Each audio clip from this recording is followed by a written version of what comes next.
Friends, आप सभी का स्वागत है स्टडी कवर क्लासेस में। तो आज की इस वीडियो में हम लोग सॉइल यानी मिट्टी का हम लोग पार्ट 2 यहाँ पे कंप्लीट करने वाले हैं। अगर यदि चैनल पर नए हैं तो चैनल को सब्सक्राइब कर लें और दोस्तों को भी शेयर करें। ठीक, तो चलिए हम लोग शुरू करते हैं।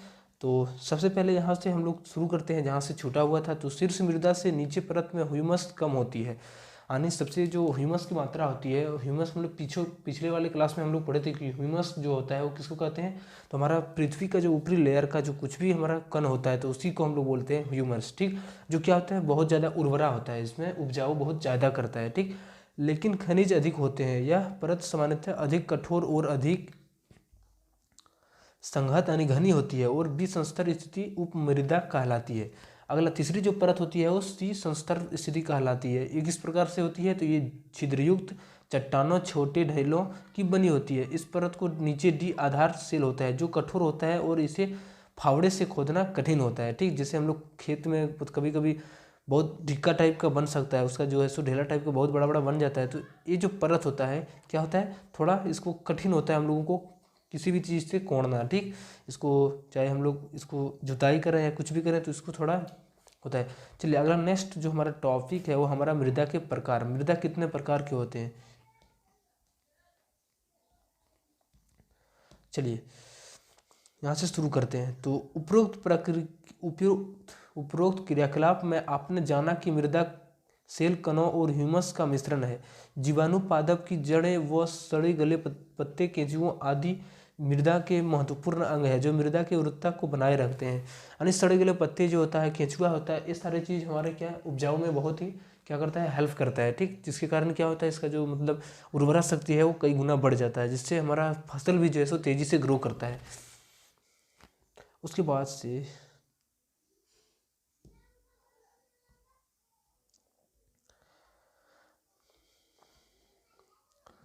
उसके बाद यहाँ से है कि मृदा को उसके कणों के अमाप यानी साइज के आधार पर वर्गीकृत किया जाता है। उसके किस तरह से साइज है, सबसे महीन, उससे आधा ज़्यादा महीन, उससे ज़्यादा महीन, इस तरह से उसको अलग अलग भागों में बांटा जाता है। यदि मृदा में बड़े कणों का अनुपात अधिक होता है तो वैसी मृदा बलुई मृदा कहलाती है। यानी बहुत बड़ा बड़ा कण रहता है उसको हम लोग बोलते हैं बलुई मृदा। अगला बोलता है यदि मृदा में सूक्ष्म कणों का अनुपात अधिक होता है तो वह मृण्मयी मृदा कहलाती है, यानी चिकनी मिट्टी। और सूक्ष्म कणों व बड़े कणों की मात्रा समान हो तो वह दोमट्टी मृदा कहलाती है। यानी सूक्ष्म कण यानी छोटा कण और बड़ा कण दोनों का मात्रा अगर यदि अनुपात में देखा जाए वो सेम रहे तो उसको हम लोग बोलते हैं दोमट्टी मृदा। ठीक, यहाँ पे अलग अलग टाइप से दिया हुआ है। ये आपका ये नंबर यहाँ पे है, यहाँ पे है। ठीक, ये नंबर में आपका कौन सा है, ये आपका हो जाता है बलुई मृदा। ये आपका कुछ तरह से यहाँ दिखाया गया है फिगर में। अगला दूसरा जो हो जाता है बी नंबर का हमारा, अगला जो नेक्स्ट फिगर है हमारा यहाँ पे, तो वो आ जाता है दोमट्टी मृदा।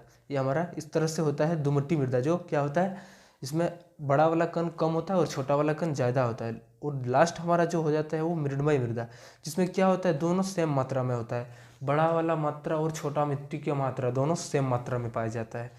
चलिए अब इसका गुण क्या होता है, मृदा के गुण यानी प्रॉपर्टीज ऑफ सॉइल। क्या गुण होता है, मृदा में जल अंतःस्रवण दर। जल अंतःस्रवण दर यानी इसका मतलब ये होता है कि कितना वो सोखता है पानी। ठीक, चलिए कितना सोखता है इसके बारे में हम लोग पढ़ते हैं।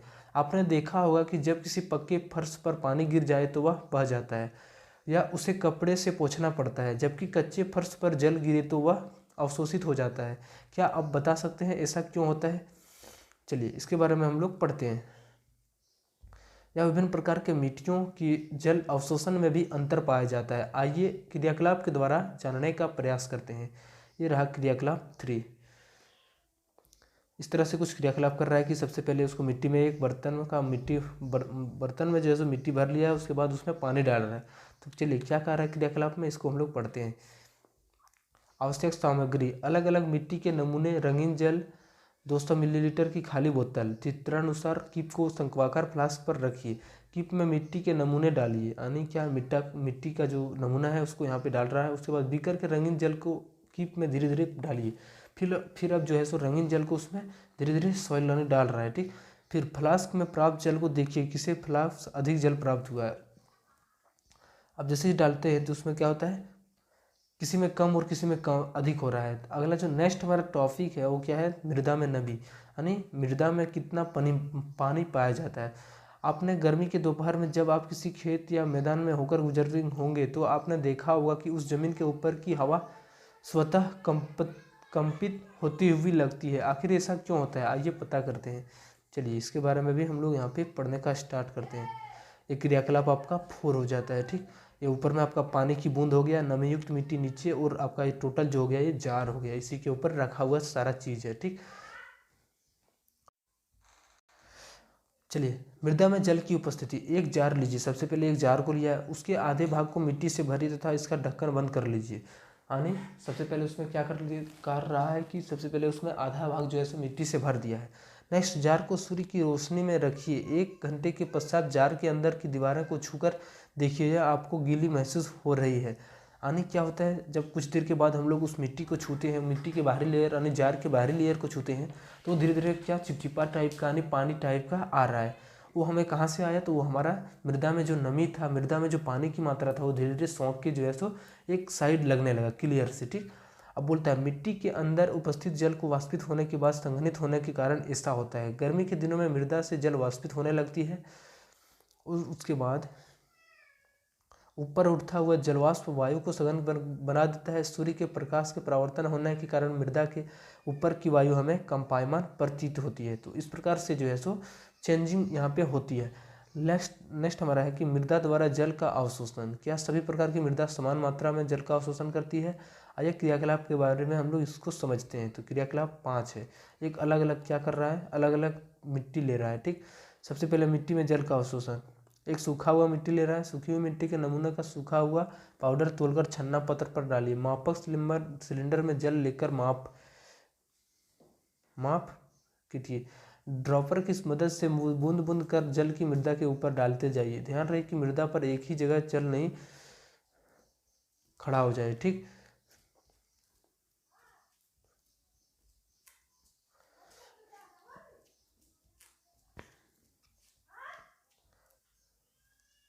अब क्या कर रहा है कि गिराकर पूरी मृदा पर डालिए। मृदा पर जल की बूंदें तब तक डालिए जब तक कि वह रिसकर कीप से नीचे गिरना ना शुरू कर दें।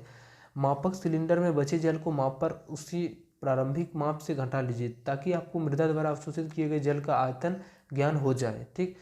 उसके बाद परिणाम को नोट कीजिए। तो मृदा का जो द्रव्यमान था इसने कितना लिया था, 50 ग्राम लिया था।